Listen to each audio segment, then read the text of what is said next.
Olá, amigos que acompanham a série Mar Sem Fim.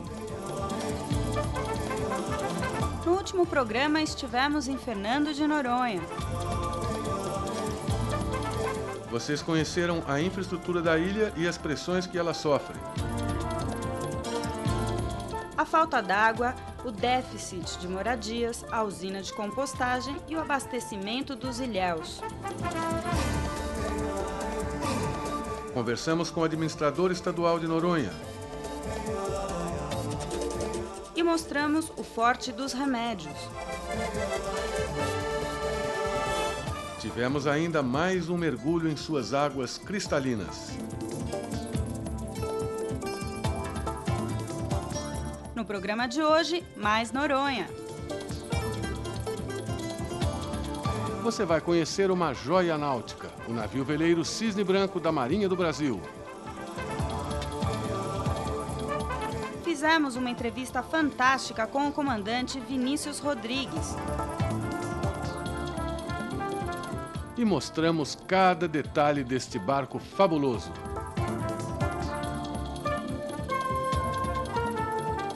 Em seguida, o Mar Sem Fim participa da regata Noronha Cabedelo.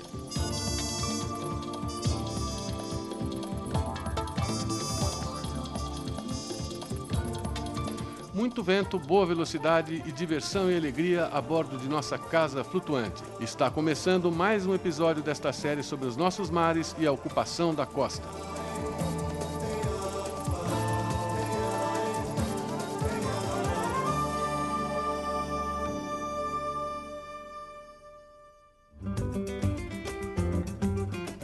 A primeira regata que Fernando de Noronha assistiu aconteceu no século XVI, em 1503, e não era bem uma prova de velocidade, mas de resistência, coragem e muita ousadia dos nautas portugueses.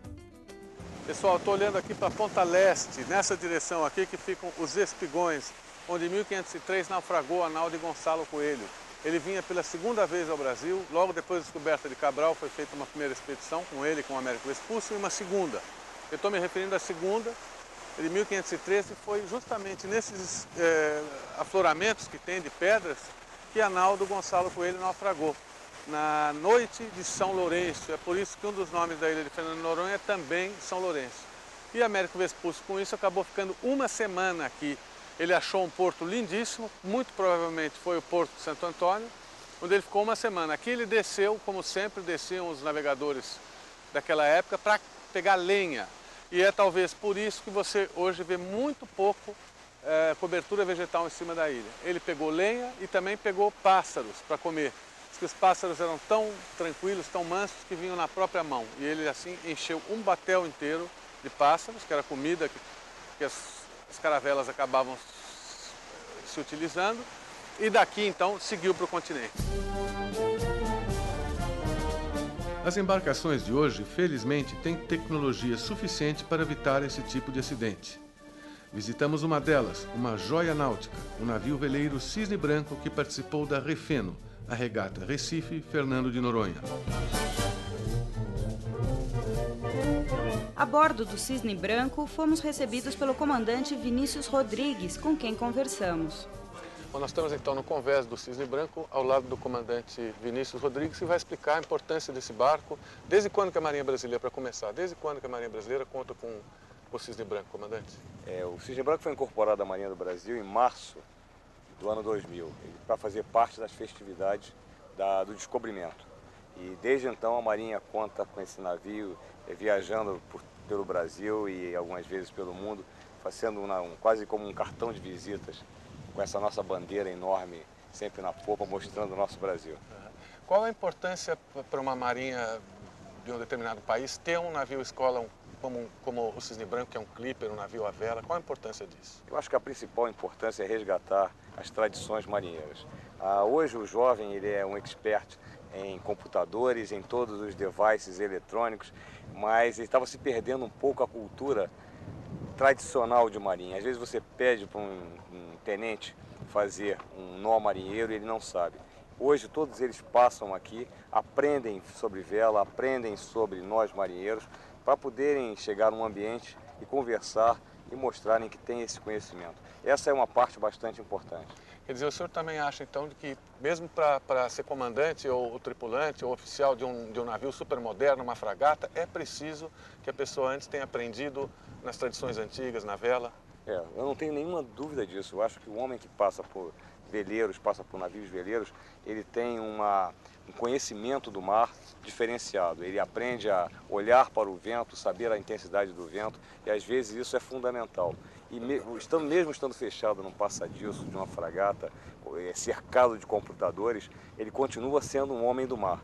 E como homem do mar, ele tem a obrigação de conhecer as tradições, as culturas, e tem a obrigação principalmente de conhecer a profissão, que começa com um simples nó marinheiro. O comandante explica como funcionam as velas latinas do Cisne Branco. Nós temos um total de 10 velas latinas. As velas latinas são as velas triangulares que permitem que o navio orce, ou seja, vá contra o vento. Foi uma descoberta que revolucionou a navegação. Foram os portugueses que descobriram as velas latinas. Por que isso? Porque até então eles iam para onde o vento levava. Com o advento das velas latinas, eles puderam ir contra o vento, efetivamente, as viagens se encurtaram muito. E o navio tem 10 velas, sendo que na proa, no gurupés, são 4 velas. Vinícius explica o outro tipo de vela do navio que ele comanda, as redondas. Não são redondas, na verdade elas são retangulares. Mas, como eu lhe disse, as tradições ficam. Então nós tratamos como se fossem velas redondas. Já estou há 1 ano e 8 meses no comando, já fiz centenas de manobras de vela. E cada vez que eu faço uma manobra de vela, é uma coisa emocionante para quem gosta do mar. Porque a única pessoa que fala é o comandante. O comandante fala, ele tem o mestre do navio, está sempre ao lado do comandante na manobra de vela. E o comandante diz o que ele quer e o mestre transforma o que o comandante quer em uma ordem de apito. Essa ordem de apito ela é recebida pelos contramestres e mastros que respondem ao comandante através de apitos. Ou seja, é uma manobra que impressiona para quem nunca viu, porque se espera uma gritaria, uma algazarra, e tudo acontece no melhor espírito marinheiro. São mais de 100 toques de apito. Ou seja, a pessoa tem que praticamente aprender uma linguagem nova de sons. Mas é muito interessante. Bom, vamos entrar agora então na sala de comandos. E o comandante Vinícius vai explicar como é que funciona a coisa aqui. Nós chamamos de passadiço. O navio tem todos os equipamentos necessários para a sua segurança, apesar do que o navio não é conduzido desse ambiente. Toda a condução do navio, o oficial de serviço, as manobras são feitas externamente, ou seja, o homem está exposto ao tempo 24 horas por dia quando está de serviço. Chuva, sol, vento. Aqui fica apenas o auxiliar de navegação que toma conta desses equipamentos e mantém o oficial de serviço ou o comandante informado. Comandante, para finalizar, eu gostaria que o senhor explicasse um pouco o modelo do Cisne Branco, né? O Cisne Branco é uma cópia de um tipo de barco bastante tradicional, os clippers, não é isso? Exatamente. Os clippers foram os navios mais rápidos que se ingraram nos mares no final do século XIX.